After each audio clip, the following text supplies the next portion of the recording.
అవని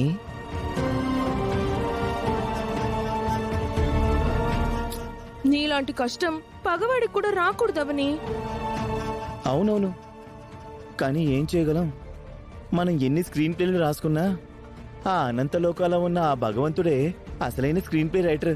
ఒక్కటి కూడా మిస్ అవుతావు. మనసుని రాయి చేసుకో, శ్రీకర్కేం కాదు. ఏం కావాలి మీకు? అదేంటి అలా అన్నా? ఏదో అవసరం లేనిదే మీరు ఇతరుల మీద జాలి చూపించరు కదా.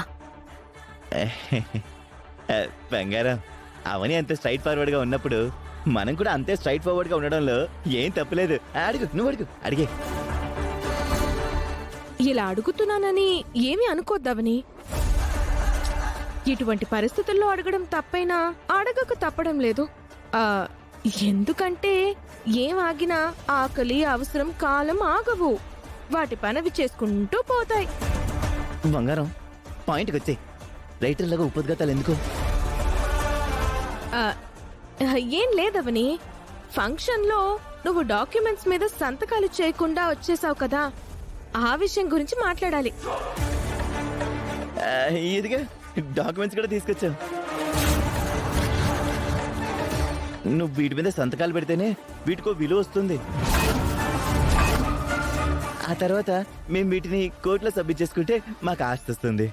మా అందరి లైఫ్ స్టైల్ మారిన తర్వాత మా మొహాల్లోకి సంతోషం వస్తుందని భలే చెప్పారు కదా బంగారు. ఇప్పుడు నువ్వు ఫ్రీగానే ఉన్నావు కదా, సంతకాలు చేసేవా? ఇదిగో పెన్ను.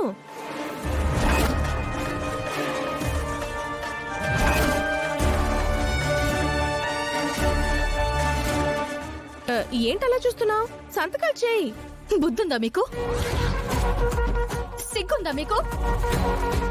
జ్ఞానం ఉందా మీకు?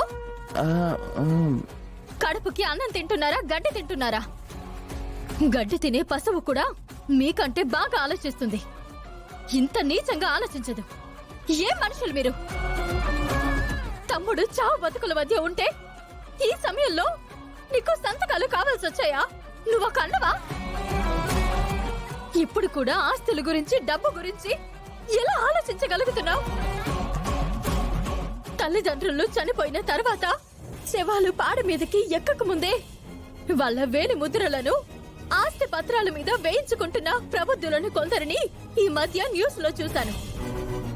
వాళ్ళకి మీకు పెద్ద తేడా లేదు. ఈ విషయం అత్తయ్యతో చెప్తే చెప్ప తీసుకొడుతుంది. మేము అడిగాం, సరే అంటాం అనుకున్నాం. నీ అభిప్రాయం చెప్తే సరిపోతుంది కదా, ఎందుకలా రియాక్ట్ అవుతావు?